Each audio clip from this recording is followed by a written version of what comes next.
Puji nama Tuhan, Shalom. Selamat pagi Bapak Ibu semuanya. Sekali lagi Shalom. Haleluya. Seberapa kita yang siap memuji Tuhan pada pagi hari ini? Haleluya. Mari kita siapkan hati kita.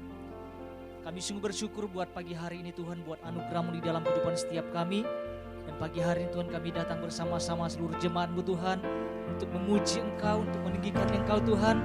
Kami percaya Engkau hadir di tengah-tengah kami Tuhan. Ada lawatan-Mu, ada kekuatan, bahkan ada berkat-berkat yang tercurah atas kehidupan setiap kami. Ada kemenangan Tuhan, ada kesembuhan yang terjadi di dalam kehidupan setiap kami.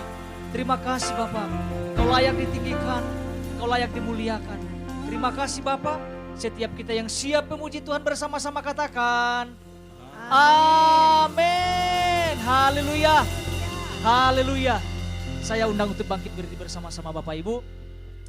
Kita akan bersama-sama menaikkan pujian kita kepada Tuhan. Saya percaya ada sukacita Tuhan, amin. Haleluya.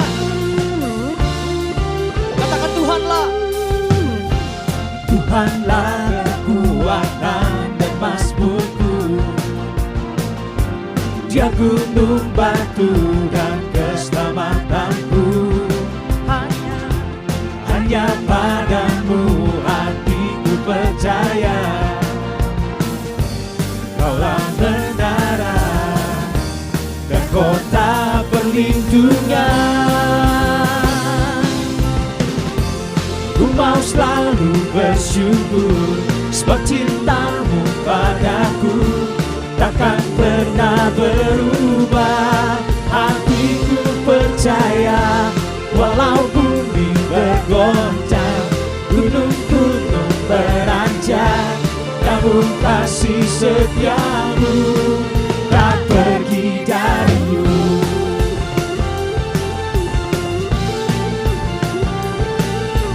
Haleluya. Mari kita angkat pujian ini. Katakan Tuhanlah. Tuhanlah kekuatan dan mazmurku, Ya gunung batu dan keselamatanku.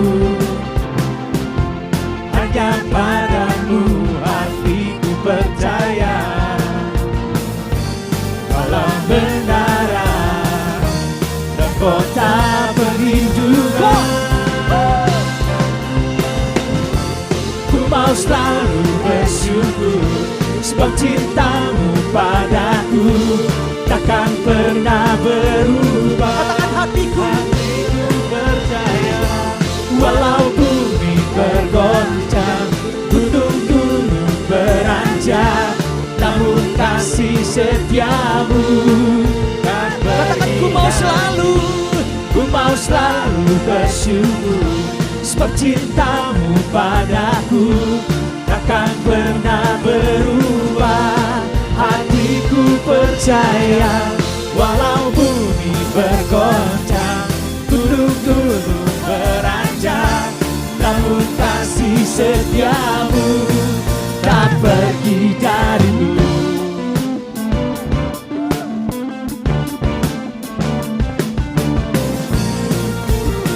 Haleluya. Kita percaya bahwa Tuhan akan melimpahkan kasih-Nya di dalam kehidupan setiap kita. Katakan amin.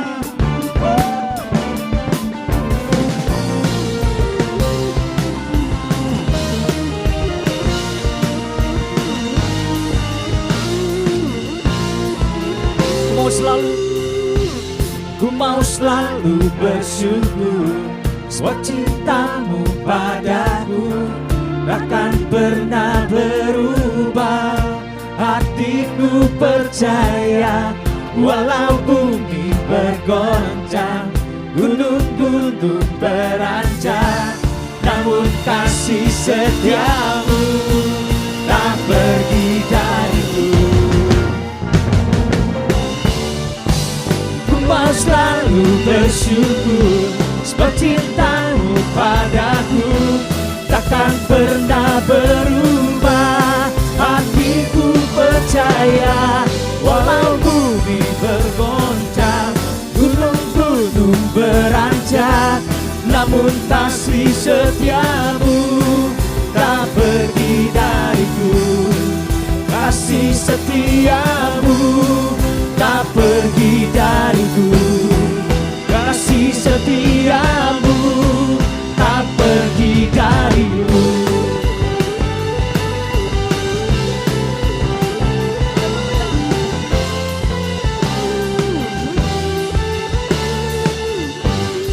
Haleluya. Berikan sorak-sorak yang terbaik bagi Tuhan. Seberapa kita yang percaya bahwa Allah kita dahsyat.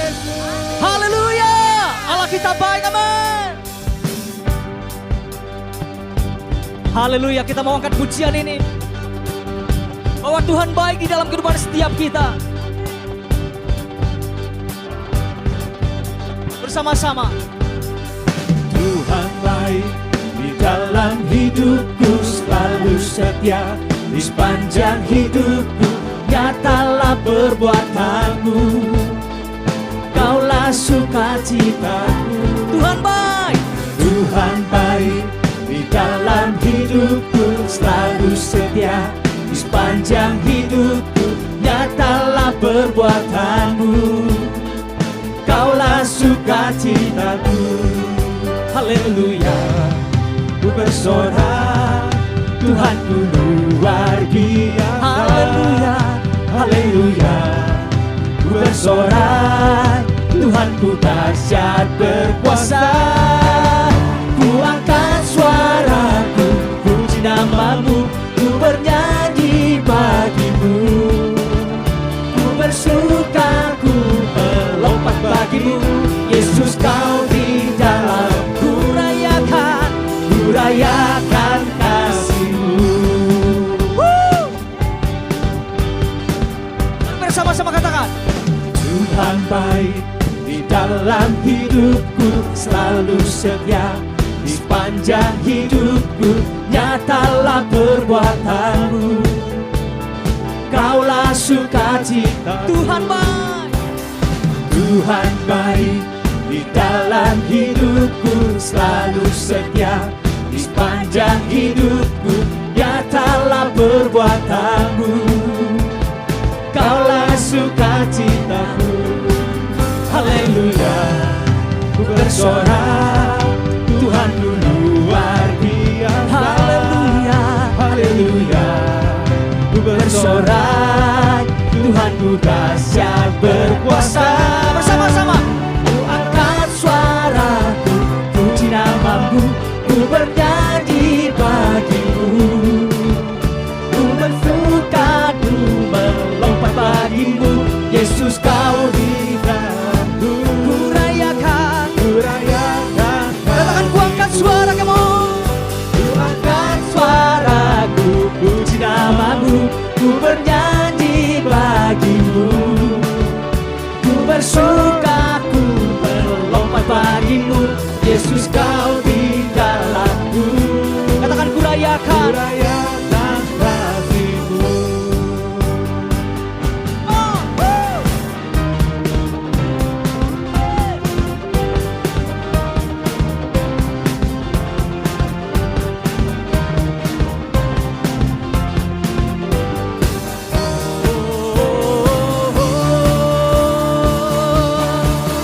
Ku angkat suaraku, puji namamu, ku bernyanyi bagimu.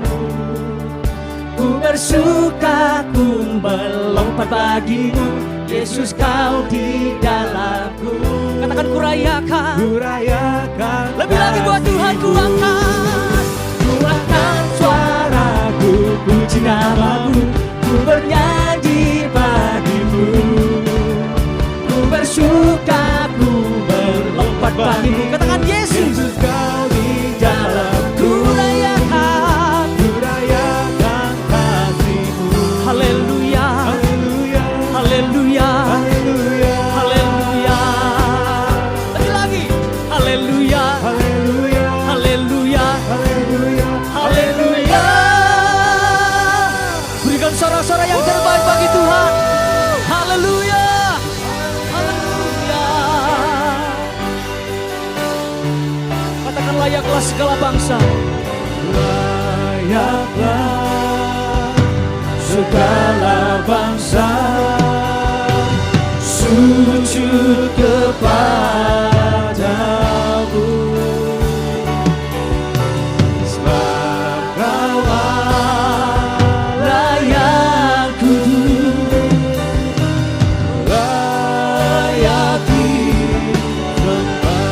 suara kami Tuhan. Layaklah, layaklah segala bangsa sujud kepadamu.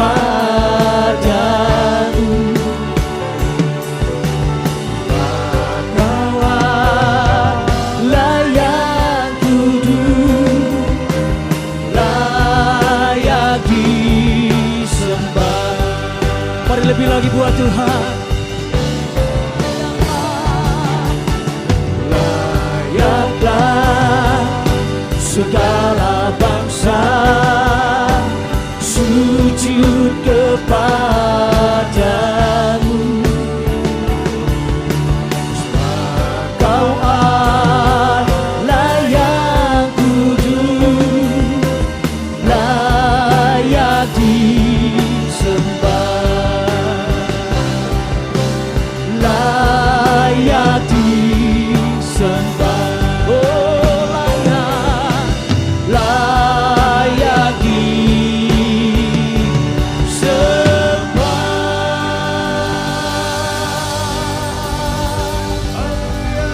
Sebab hanya Kau yang layak disembah Tuhan. Haleluya, haleluya. Engkau yang berkuasa. Haleluya.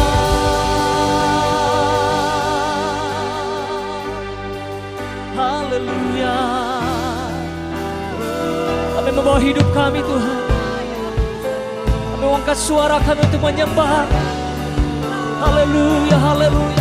Mari kita sembah Dia. Mari kita tinggikan nama Yesus. Haleluya, haleluya.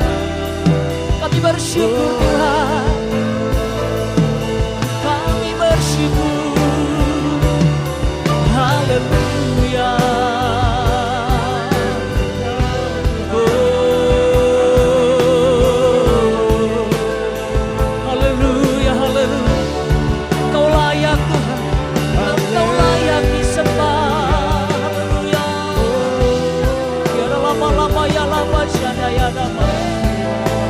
Haleluya, haleluya, haleluya.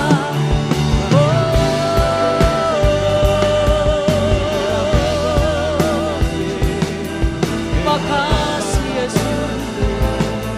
Haleluya.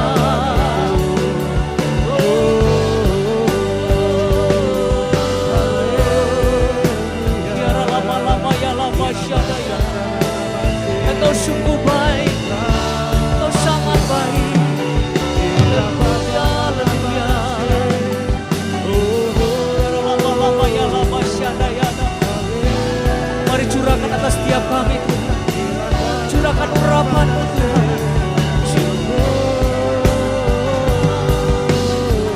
Haleluya, haleluya. Kau dahsyat Tuhan.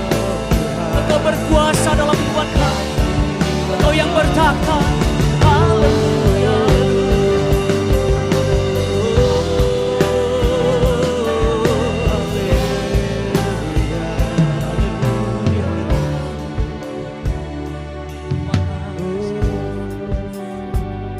Kau sungguh baik.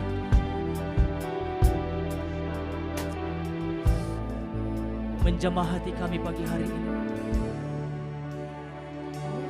Kami mau mengalami Engkau Tuhan. Kami mau mengalami kebaikan-Mu di dalam kehidupan setiap kami. Mari datang secara pribadi kepada Tuhan. Mari hampiri Tuhan di hari ini. Mari angkat suaramu sembah Dia. Terima kasih. Katakan Engkau baik. Engkau selalu baik dalam kehidupan kami. Haleluya, haleluya. Anugerah-Mu sungguh dahsyat. Haleluya, haleluya. Terima kasih Yesus. Haleluya, haleluya. Oh.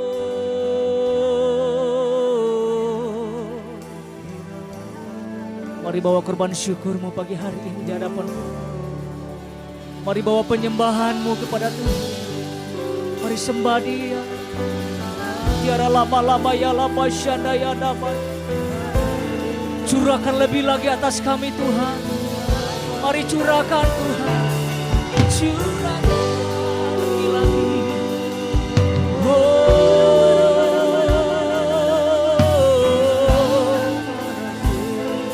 Kami kagum akan Engkau Tuhan. Kami kagum akan Engkau. Tiara lama ya lama syada ya nama. Haleluya, haleluya. Haleluya, haleluya. Terima kasih Yesus. Semua karena anugerah-Mu. Tiara lama ya lama syada ya nama. Tiara lama ya. Haleluya, haleluya. Haleluya, haleluya. Terima kasih Tuhan. Terima kasih Bapa.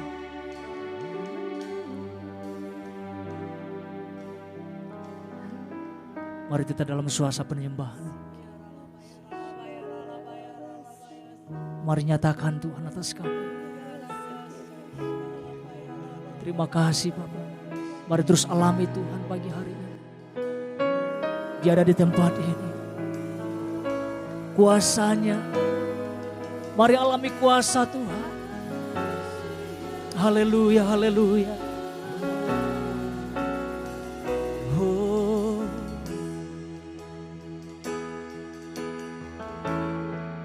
Katakan kekuatan. Kekuatan di hidupku, ku dapat di dalam-Mu. Kau teguhkan hatiku,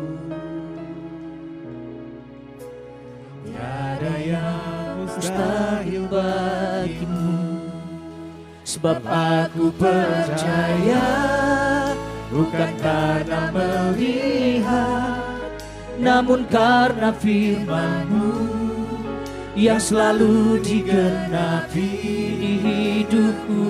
Ku percaya, bukan karena melihat, namun karena firman-Mu. Silakan duduk Bapak Ibu yang terkasih di dalam nama Yesus. Mari kita angkat pujian ini, katakan kekuatan di hidupku. Kekuatan di hidupku, ku dapat di dalam-Mu. Kau teguhkan hatiku, tiada yang mustahil bagimu. Sebab aku percaya, bukan karena melihat, namun karena firman-Mu yang selalu digenapi di hidupku.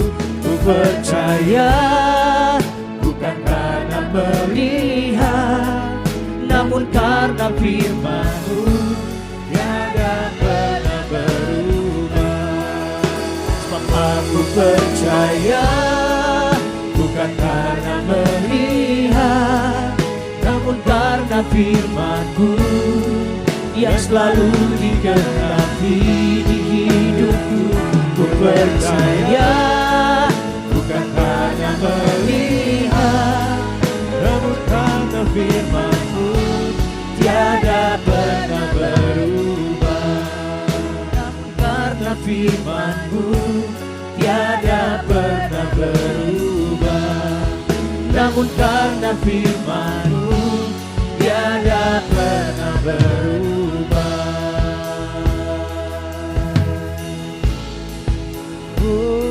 Haleluya.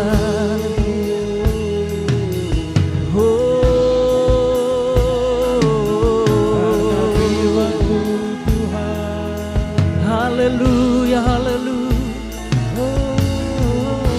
Haleluya, haleluya. Kami sungguh percaya Tuhan, bahwa di hadirat-Mu ada kekuatan yang baru. Ada sukacita yang terus melimpah Tuhan. Ada anugerah-Mu yang terus kami terima di dalam hadirat. Haleluya, haleluya.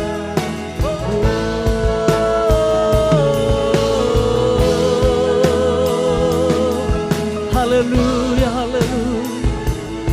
Haleluya, haleluya. Terima kasih Yesus. Terima kasih Bapa.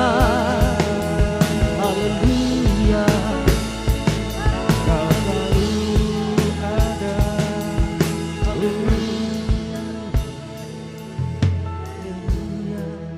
Sebab aku percaya bukan karena melihat. Saya udah untuk bangkit berdiri bersama-sama Bapak Ibu. Yang selalu digenapi di hidupku. Ku percaya bukan karena melihat, namun karena firman-Mu tiada pernah berubah. Sebab aku percaya Bukan karena melihat, namun karena firman-Mu yang selalu digenapi hidupku. Ku percaya bukan karena melihat, namun karena firman-Mu tiada pernah berubah. Namun karena firman-Mu tiada pernah berubah. Namun karena firman-Mu tiada pernah berubah. Sungguh Tuhan, perjalanan kami bukan karena melihat, tapi perjalanan orang benar karena percaya. Tuhan yang kami sembah adalah Tuhan yang bisa kami percaya. Janji-janji-Mu adalah janji-janji yang bisa kami percaya. Kami gak mau kehilangan kepercayaan kami kepada Tuhan, kepada janji-janjinya. Kami sudah melihat dalam perjalanan hidup kami sampai hari ini, Engkau Tuhan yang gak pernah berubah. Janji-Mu gak pernah berubah buat setiap kami. Terus kuatkan, teguhkan iman kami Tuhan. Apapun yang terjadi, hati kami, kepercayaan kami tetap melekat sama Tuhan. Terima kasih Bapa Surgawi. Sekarang waktunya kami siapkan hati kami untuk diisi oleh kebenaran firman Tuhan. Lembutkan hati kami Bapa, supaya apabila benih firman-Mu jatuh hari ini, dia benar-benar tertanam dalam hati setiap kami, bertumbuh dan akhirnya berbuah. Nama Tuhan dipuji, dipermuliakan. Bapa, sepenuhnya waktu ini jauh waktunya Tuhan buat setiap kami. Karena kami tahu Tuhan membuat segala sesuatu indah pada waktunya Tuhan. Terpujilah Engkau Tuhan, mari Roh Kudus urapi setiap kami. Demi nama Yesus Kristus Tuhan kami berdoa, kami sambut firman yang kekal. Haleluya. Kita yang percaya diberkati Tuhan berkata, amin. Puji Tuhan, silahkan duduk. Bapak Ibu saudara dikasih Tuhan, shalom saudara. Apa kabar? Sudah sarapan saudara? Apa kabar saudara?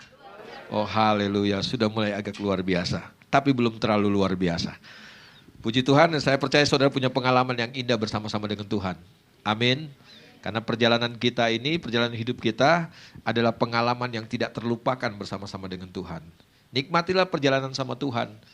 Setiap hari, setiap saat. Dan saya percaya selalu ada sesuatu yang baru yang Tuhan mau kerjakan buat hidup setiap kita. Amin. Nah, Bapak Ibu saudara kasih Tuhan, hari ini kita mau belajar lagi dari firman Tuhan. Kalau saudara senang tema, ada tema yang saya kasih untuk firman Tuhan hari ini. Kalau tadi pagi kita move on, hari ini kita mau bicara soal metanoia. Sama-sama katakan metanoia. Ini bukan toko buku saudara ya. Berapa tahun yang lalu ada toko buku yang terkenal, toko buku Kristen. Sekarang udah gak ada juga. Karena sudah gak ada orang yang suka baca buku mungkin sekarang ya. Saudara suka baca buku? Masih suka baca buku? Harusnya toko bukunya gak tutup ya. Karena kita sudah malas baca buku, jadi akhirnya metanoia juga tutup. Nah, yang kita mau bicara bukan toko buku, tapi metanoia. Apa sih metanoia? Ada yang tahu metanoia? Metanoia itu artinya perubahan atau pembaruan cara berpikir. Coba kita lihat ayatnya deh. Roma pasal 12 ayat yang kedua. Roma pasal 12 ayat yang kedua, firman Tuhan katakan begini. Janganlah kamu menjadi serupa dengan dunia ini, tetapi berubahlah oleh pembaharuan budimu, sehingga kamu dapat membedakan manakah kehendak Allah, apa yang baik, yang berkenan kepada Allah, dan yang sempurna. Kembali ke kalimat yang atas, janganlah kamu menjadi serupa dengan dunia ini, tetapi berubahlah oleh pembaharuan budimu. Terjemahan bahasa Indonesia katakan, tetapi berubahlah oleh pembaharuan budimu. Harus jadi budi semua. Bukan itu maksudnya. Bukan budi tetangga kita. Cuma sayangnya terjemahan bahasa Indonesia dipakai katanya budi. Kalau dalam terjemahan bahasa Inggris dipakai kata change your mind. Karena itu terjemahan yang lebih dekat kepada bahasa aslinya. Karena untuk kalimat ini, bahasa aslinya dipakai kata metanoia. Apa itu metanoia? Change your mind. Bahasa Indonesia katakan apa? Pembaharuan budi. Kira-kira nyambung gak saudara? Apa yang saudara pikirkan, apakah yang saudara pahami tentang budimu itu? Menurut saudara apa sih budi? Agak sulit, apalagi anak-anak zaman sekarang. Anak zaman now itu kan kosakatanya yang tempo dulu tuh udah sulit sekali mereka mengerti. Makanya ada terjemahan Alkitab yang terbaru saudara ya. Saya nggak tahu ayat ini dipakai kata apa. Tapi dalam terjemahan bahasa aslinya dipakai kata metanoia. Nah, Bapak Ibu Saudara kasih Tuhan, tahukah bahwa perjalanan hidup kita ini sangat ditentukan oleh apa yang kita pikirkan. Dan saudara tahu bahwa pertobatan dalam terjemahan bahasa aslinya juga dipakai kata metanoia. Jadi apa sih artinya bertobat? Bukan nangis-nangis, nyesel, kemudian bikin lagi. Ya kan? Dalam ibadah selalu mungkin ada tantangan, saudara yang mau bertobat hari ini datang sama Tuhan, serahkan hidup saudara. Banyak orang yang nangis-nangis. Saya mau bilang pertobatan itu bukan cuma sekedar nangis-nangis.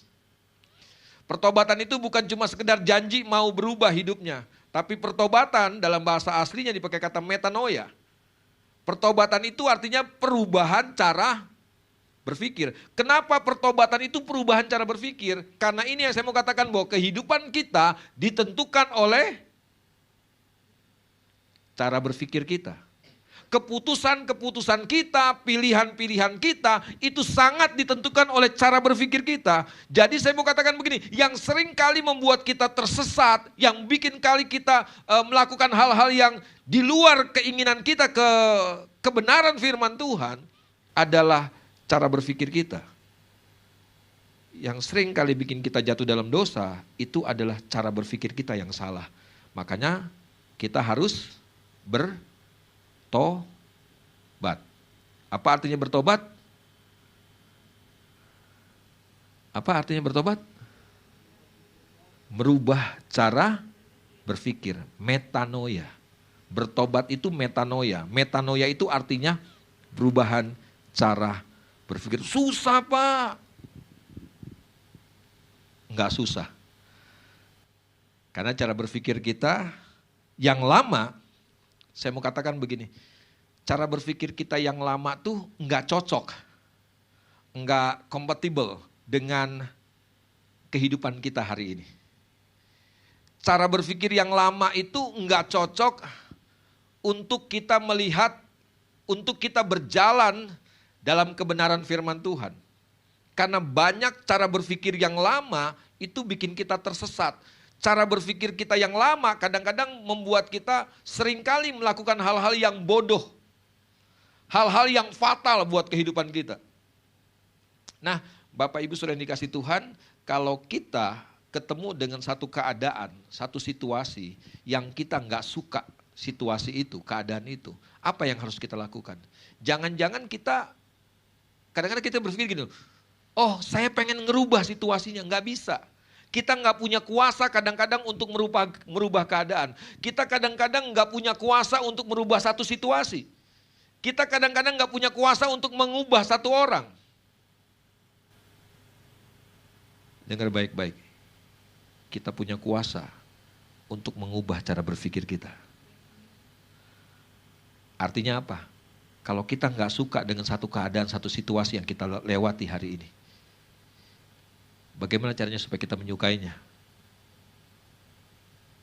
Bukan lari, bukan paksa Tuhan, bukan berdoa supaya keadaannya berubah, tapi jangan-jangan ini yang harus kita lakukan. Rubah cara berpikir kita. Amin. Inilah kuasa yang hebat dalam kehidupan kita. Apa yang kita pikirkan. Karena itu bisa menentukan arah kehidupan kita. Dia akan menentukan semua jalan kehidupan kita. Dia yang akan menentukan kita jadi pemenang atau jadi pecundang. Tuhan menyiapkan kemenangan buat setiap kita. Kadang-kadang yang sering membuat kita jadi pecundang bukan karena janjinya berubah, bukan karena Tuhan kehilangan kuasa untuk menggenapi janjinya buat kita, tetapi karena cara berpikir kita yang gak pernah berubah. Makanya Roma pasal 12 ayat 2 katakan, janganlah kamu jadi serupa dengan dunia ini, tetapi berubahlah oleh pembaharuan pikiranmu. Ada satu kisah dalam Alkitab yang kita bisa pelajari tentang seorang yang dipakai Tuhan luar biasa, seorang murid Tuhan. Ternyata dari sini saya menyimpulkan gini, orang rohani juga nggak menjamin bahwa pikirannya itu bisa selaras dengan kebenaran. Nggak jadi jaminan. Karena kadang-kadang gini loh, orang rohani juga bisa salah dalam berpikir. Bisa salah, bisa memiliki pikiran yang salah. Bisa memiliki pola pikir yang salah. Jangan berpikir bahwa orang rohani selalu benar. Enggak, belum tentu. Coba kita lihat Matius pasal yang ke-16. Kita bisa membaca mulai ayat yang ke-13 sampai dengan ayat yang ke-23. 10 ayat nih, panjang nih. Tapi saya mau ajak kita untuk belajar dari kisah ini. Pengakuan Petrus judul perikopnya. Kemudian mulai ayat yang ke-21 itu pemberitahuan pertama tentang penderitaan Yesus dan syarat-syarat mengikuti dia. Demikian firman Tuhan, dengan cepat saya bacakan. Setelah Yesus tiba di daerah Kaisaria Filipi, ia bertanya kepada murid-muridnya, kata orang, siapakah anak manusia itu? Jawab mereka, ada yang mengatakan Yohanes Pembaptis, ada juga yang mengatakan Elia, dan ada pula yang mengatakan Yeremia atau salah seorang dari para nabi. Lalu Yesus bertanya kepada mereka, tetapi apa katamu? Siapakah aku ini? Ayat yang ke-17. Maka ayat yang ke-16, maka jawab Simon Petrus, engkau adalah Mesias, anak Allah yang hidup. Luar biasa nih. Waktu murid-murid yang lain gak punya jawaban, waktu orang-orang gak punya jawaban yang tepat, Petrus menyampaikan sesuatu yang luar biasa. Engkau adalah Mesias, anak Allah yang hidup. Yesus puji dia. Kata Yesus kepadanya, berbahagialah engkau Simon bin Yunus, sebab bukan manusia yang menyatakan itu kepadamu, melainkan Bapakku yang di sorga. Jadi waktu Petrus menyatakan bahwa engkau Mesias, Yesus mau bilang begini, itu tuh bukan karena pikiran kamu. Itu karena gini loh, Roh Kudus memberikan revelation. Roh Kudus mewahyukan, Bapa mewahyukan kebenaran ini dalam pikiranmu. Sehingga engkau bisa berpikir begini, bahwa engkau adalah Mesias, anak Allah yang hidup. Ayat yang ke-18. Dan aku pun berkata kepadamu, engkau adalah Petrus, dan di atas batu karang ini aku akan mendirikan jemaatku, dan alam maut tidak akan menguasainya. Ayat yang ke-19, kepadamu akan kuberikan kunci kerajaan sorga, apa yang kau ikat di dunia ini akan terikat di sorga, dan apa yang kau lepaskan di dunia ini akan terlepas di sorga. Ayat 19, 20, lalu Yesus melarang murid-muridnya supaya jangan memberitahukan kepada siapapun bahwa ia adalah Mesias. Nah, kita ganti, kita pindah ke perikop berikutnya. Ada sesuatu yang aneh terjadi. Mulai ayat yang ke-21 kita baca. Sejak waktu itu, sejak waktu apa? Sejak kapan? Sejak perikop di atasnya. Sejak pengakuan Petrus bahwa Yesus adalah Mesias, sejak itu Yesus mulai menyatakan kepada murid-muridnya. Sejak pengakuan Petrus itu, Yesus menyatakan kepada murid-muridnya bahwa ia harus pergi ke Yerusalem dan menanggung banyak penderitaan dari pihak tua-tua, imam-imam kepala dan ahli-ahli Taurat, lalu dibunuh dan dibangkitkan pada hari yang ketiga. Terus tetapi Petrus menarik Yesus ke samping dan menegur dia. Luar biasa nih. Baru satu-satunya orang yang bisa negur Tuhan Yesus. Kalau Tuhan Yesus tegur kita mah biasa. Tapi ini Petrus tegur Yesus. Ada yang berani tegur Yesus? Ada yang berani? Cuma Petrus yang berani. Dia tegur Yesus. Dalam terjemahan bahasa aslinya bukan cuma menegur nih, menghardik. Dia menghardik Yesus. Yesus bilang anak manusia itu harus menderita, harus mati, disalibkan, kemudian bangkit pada hari yang ketiga. Wah, Petrus nggak setuju. Dia menghardik Yesus, tetapi Petrus menarik Yesus ke samping dan menegur dia, katanya, Tuhan, kiranya Allah menjauhkan hal itu. Hal itu sekali-kali takkan menimpa engkau. Kira-kira bagus enggak nih? Teguran Petrus kepada Yesus bagus enggak? Bagus. Sebagai murid yang sayang sama Yesus. Jangan guru, Tuhan pasti akan bela kamu. Enggak mungkin kamu mengalami semuanya itu. Petrus mau bilang sama Yesus, Yesus jangan sembarangan ngomong. Kamu enggak akan mati, kamu enggak akan menderita. Karena dagingnya manusia kan bilang begitu. Dan keyakinannya Petrus pada waktu itu bahwa Yesus adalah Mesias. Mesias itu adalah begini, juru selamat yang akan menyelamatkan Israel. Mesias itu adalah pahlawan yang tidak terkalahkan, yang akan membebaskan Israel pada waktu itu. Itu keyakinannya Petrus. Makanya waktu Yesus bilang dia akan menderita, mati, disalib. Petrus, enggak, jangan ngomong begitu Yesus, itu enggak akan terjadi. Ayat 23. Maka Yesus berpaling dan berkata kepada Petrus. Petrus menghardik Yesus, Yesus enggak mau kalah. Yesus bilang begini, enyahlah iblis. Waduh. Engkau suatu batu sandungan bagiku. Ini kalimat yang paling penting, kalimat berikutnya nih. Ini kalimat terakhir yang perhatikan baik-baik.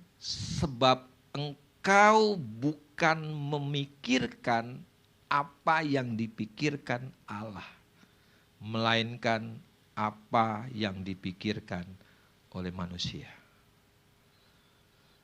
Bapak Ibu saudara dikasih Tuhan, bahwa Petrus di perikop sebelumnya hebat benar. Yesus, engkau anak Allah, engkau Mesias.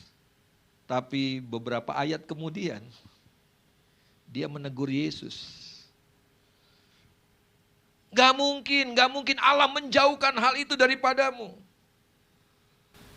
Sampai akhirnya Yesus terpaksa tegur Petrus dengan kalimat yang sadis benar. Enyahlah iblis. Engkau suatu batu sandungan. Engkau cuma memikirkan apa yang dipikirkan oleh manusia.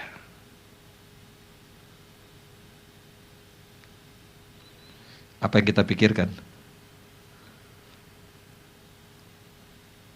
Apa kita cuma memikirkan kehidupan ini dengan cara berpikir manusia?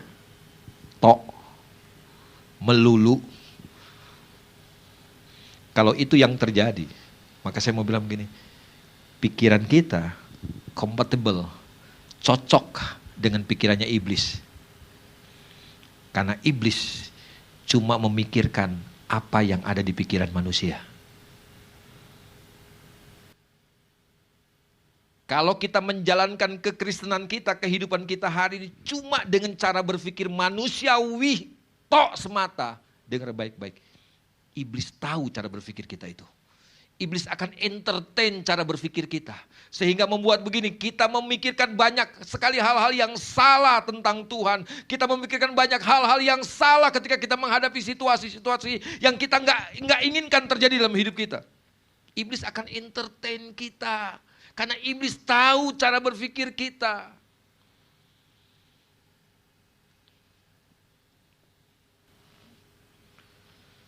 Pikiran itu, tahukah saudara? Bahwa pikiran itu seperti taman.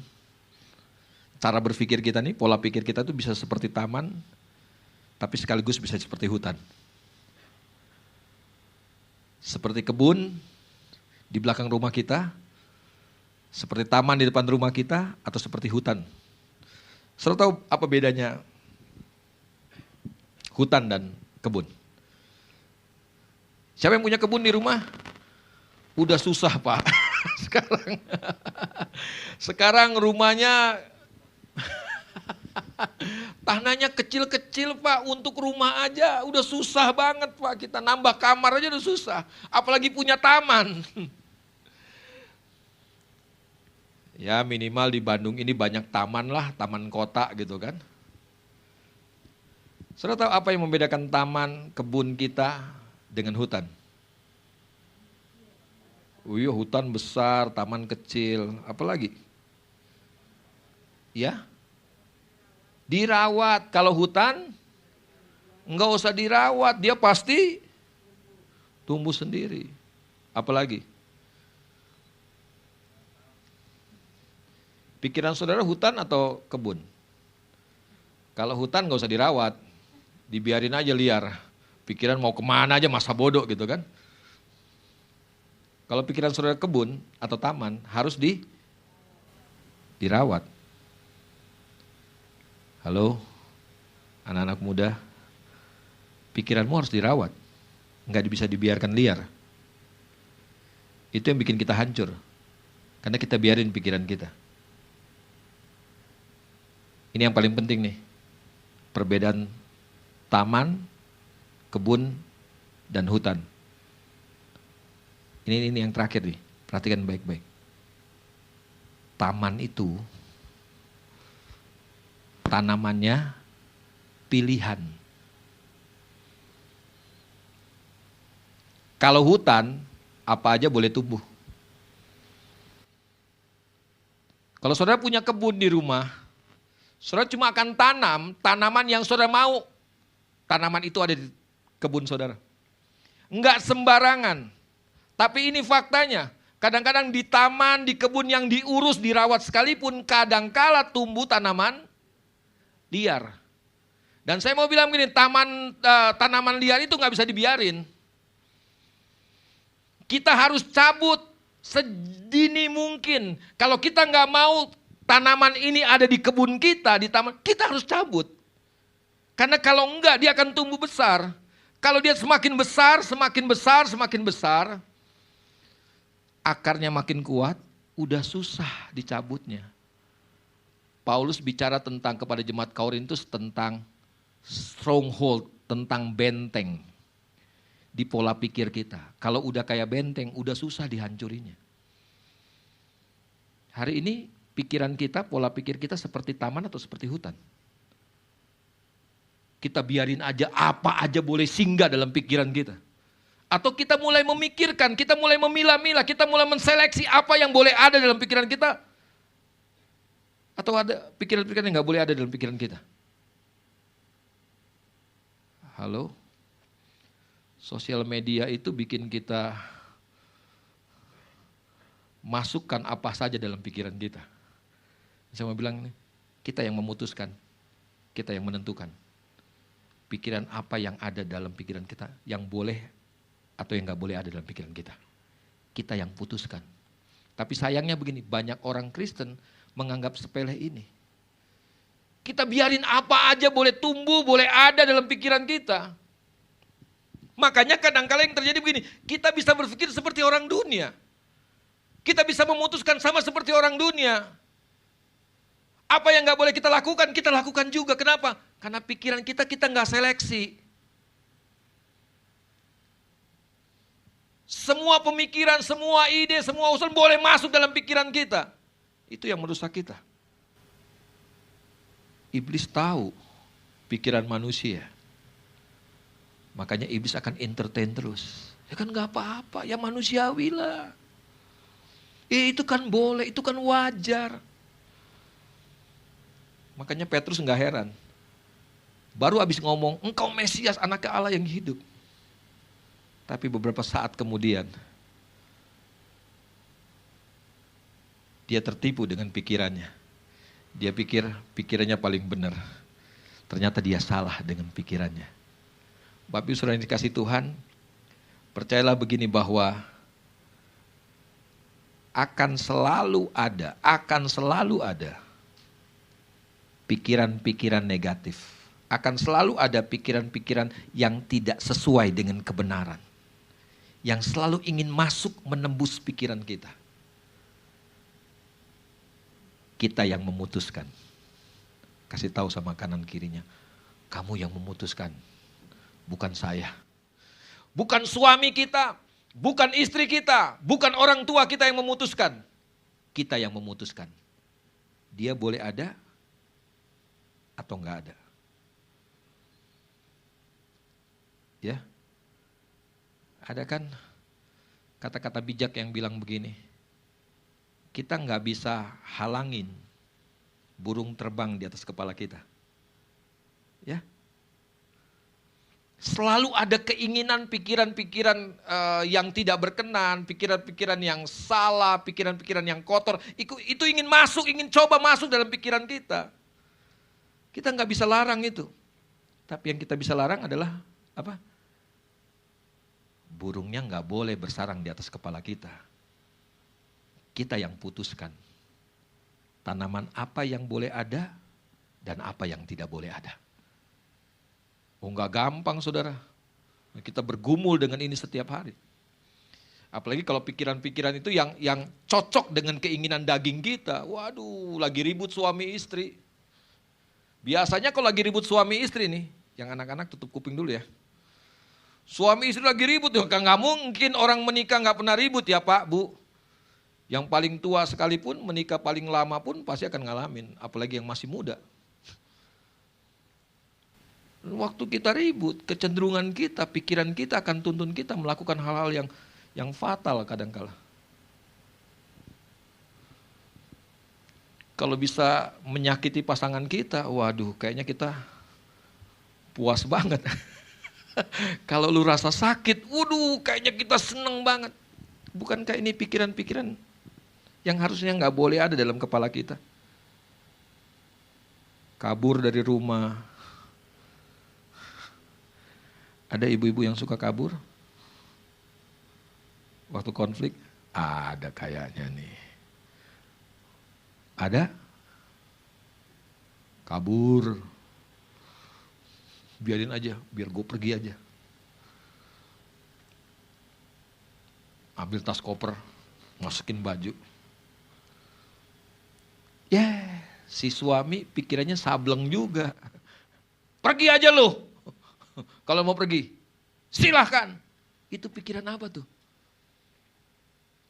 Itu pikirannya iblis. Itu pikirannya manusiawi. Karena kita gak seleksi. Kita biarin dia masuk dalam pikiran kita. Bagaimana bisa Pak? Lagi emosi soalnya Pak. Lagi emosi Pak.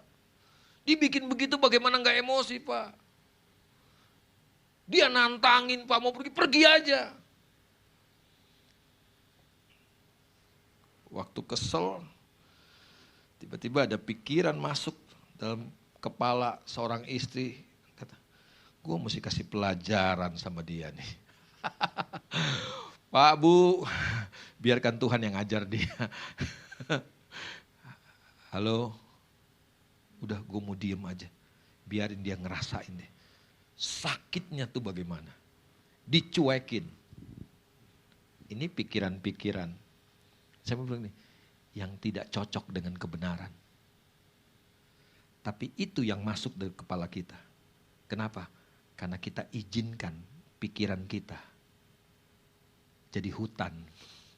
Sehingga semua pikiran-pikiran, semua pemikiran, semua pola pikir, semua ide-ide boleh masuk di kepala kita. Terjadi seperti ini. Bapak Ibu saudara kasih Tuhan, bahwa pikiran kita harus kita kendalikan. Kalau enggak, kita akan menikmati, kita akan melihat banyak sekali kemalangan terjadi dalam hidup setiap kita. Ada satu kisah dalam Kisah pasal yang ke-10. Nanti saudara bisa baca di rumah, kisah tentang Cornelius. Ya, ini lagi-lagi hamba Tuhan, si Petrus lagi nih. Setelah diurapi oleh Roh Kudus nih. Kisah pasal 1, pasal 2, pasal 3, murid-murid hebat luar biasa, dipenuhi oleh Roh Kudus, tetapi satu saat Petrus pergi ke rumah Simon, si penyama kulit, kata firman Tuhan. Waktu Petrus sedang tunggu di rumah Simon, karena Simon sedang menyiapkan makanan buat Petrus, tiba-tiba dalam tuntunan Roh Kudus, dalam impresi dari Roh Kudus, dalam pewahyuan dari Roh Kudus, tiba-tiba Petrus melihat sebuah penglihatan. Ada sebuah tirai yang turun dari atas. Turun ke bawah. Itu di tirai itu, di layar itu muncul binatang-binatang haram. Binatang-binatang haram yang gak boleh dimakan, gak boleh disentuh, gak boleh berdekatan. Sama Petrus sebagai seorang Yahudi pada waktu itu. Tiba-tiba layar itu turun dan ada gambar binatang-binatang dan Tuhan berfirman sama Petrus bilang begini. Ambil binatang itu, sembelih, kemudian makan. Wah, ini Tuhan lo yang bicara sama Petrus. Petrus bilang gak bisa Tuhan. Ini binatang haram semuanya. Tuhan yang ngomong. Tapi Petrus masih bilang enggak. Apa penyebab Petrus bilang enggak? Kenapa Petrus bisa menentang Tuhan? Karena cara berpikirnya. Dia Kristen tapi Kristen Yahudi. Dia punya budaya, dia punya latar belakang budaya sebagai orang Yahudi. Dia orang Kristen tapi masih orang Kristen Yahudi nih. Ini masih jadi binatang-binatang yang haram Tuhan. Tuhan sampai bilang 3 kali loh penglihatan ini. Dan Tuhan bilang begini sama Petrus. Petrus, apa yang aku bilang halal, jangan kamu bilang haram.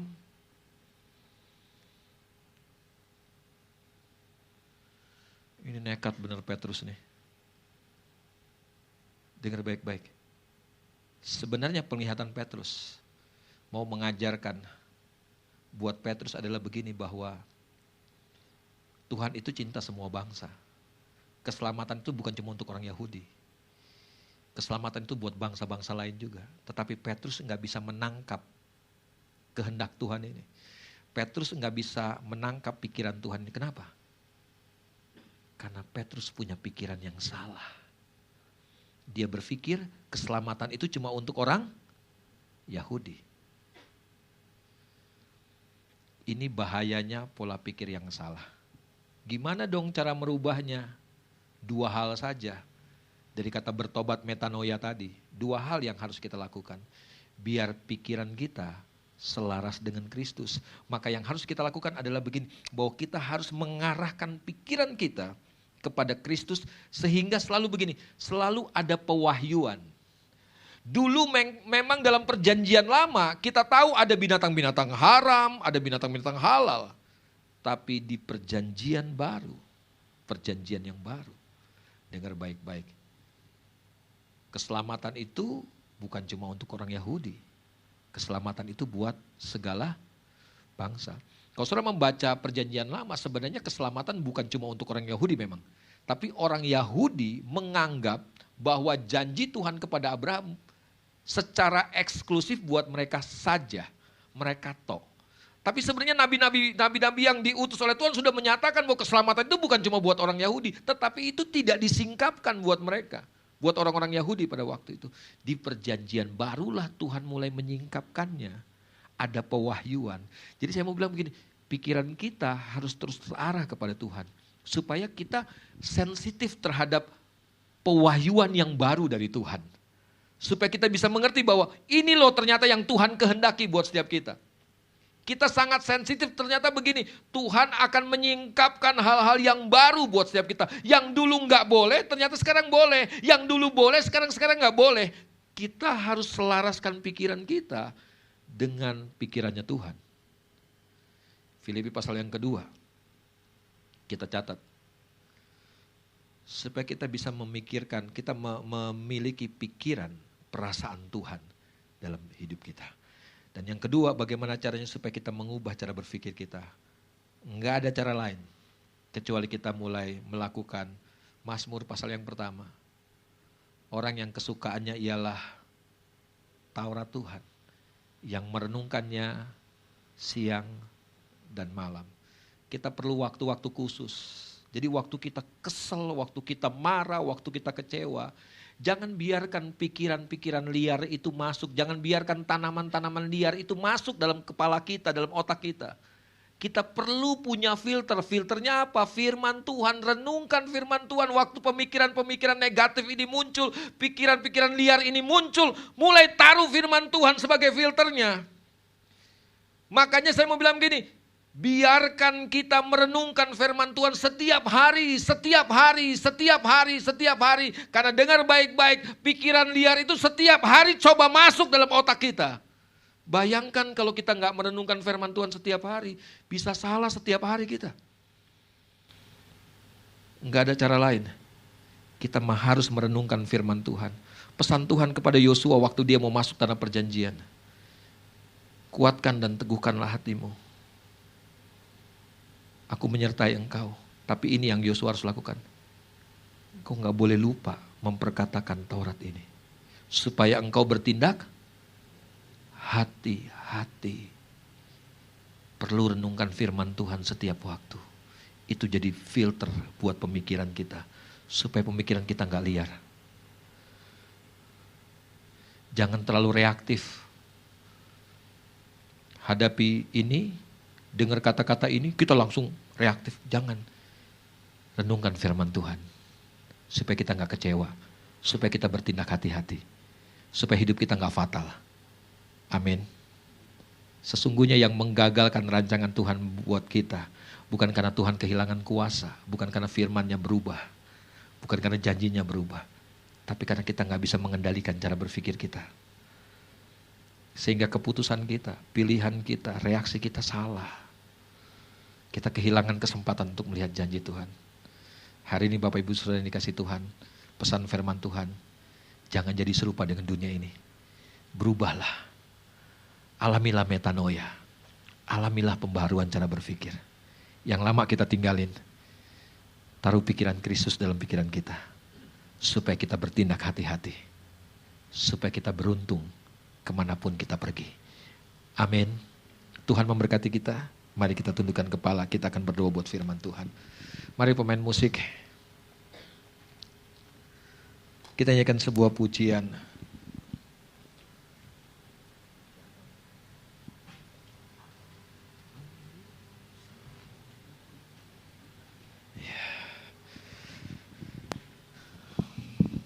Yang kadang-kala menghancurkan pernikahan kita, bukan karena kesulitannya, bukan karena masalahnya.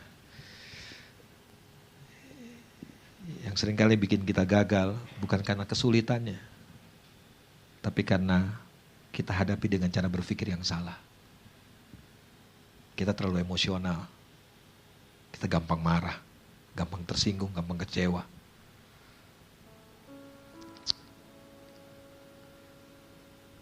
Yuk mari kita sesuaikan pikiran kita dengan pikiran Kristus. Renungkan firman itu siang dan malam. Supaya firman itu jadi filter buat kita. Gak semua pemikiran boleh masuk dalam pikiran kita. Pikiran kita harus jadi taman yang indah. Yang cuma diisi oleh pikiran-pikiran yang kita pilih. Gak sembarangan boleh ada dalam pikiran kita. Mari datang sama Tuhan. Mengiringmu seumur hidupku, masuk dalam rencanamu Bapa. Pikiranku, kehendakku, ku serahkan padamu. Harapanku hanya di dalammu. Ku kan teguh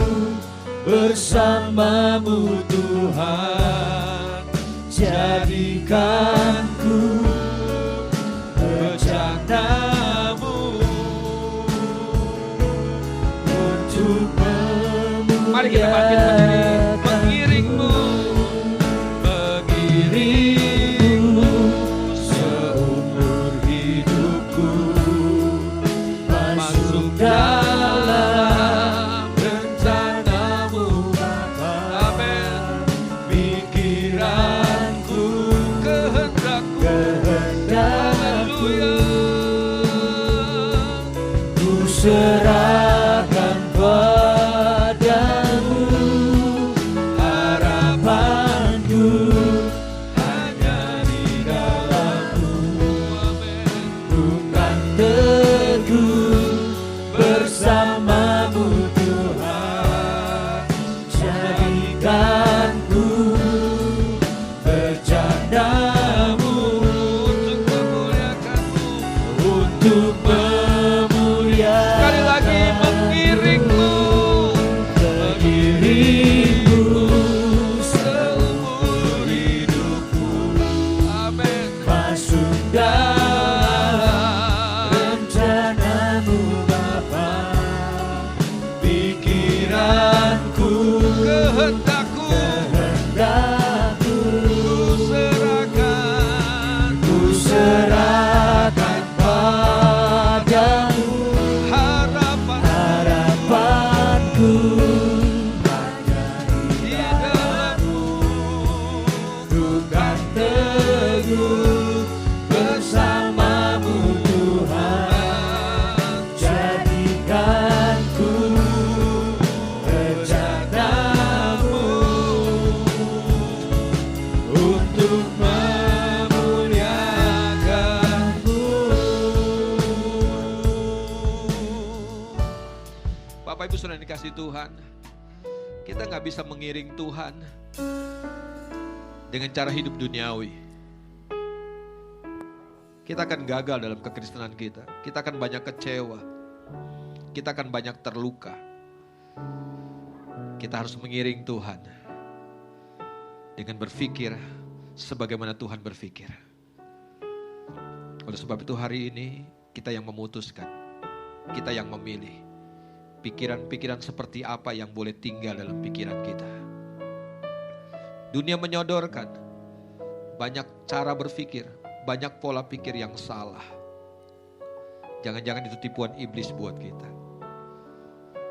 Kita yang memutuskan hari ini. Apa yang boleh ada, apa yang tidak boleh ada dalam pikiran kita. Kita akan lihat kalau pikiran kita mengalami pembaharuan, saya percaya kita akan melihat semua yang Tuhan janjikan akan jadi kenyataan buat setiap kita. Tidak ada satupun yang bisa gagalkan kita untuk meraih, melihat semua janji Tuhan dalam kehidupan kita. Terima kasih Bapak, hamba berhenti bicara. Tapi hamba percaya bahwa firman yang keluar dari mulut Allah tidak akan pernah kembali dengan sia-sia.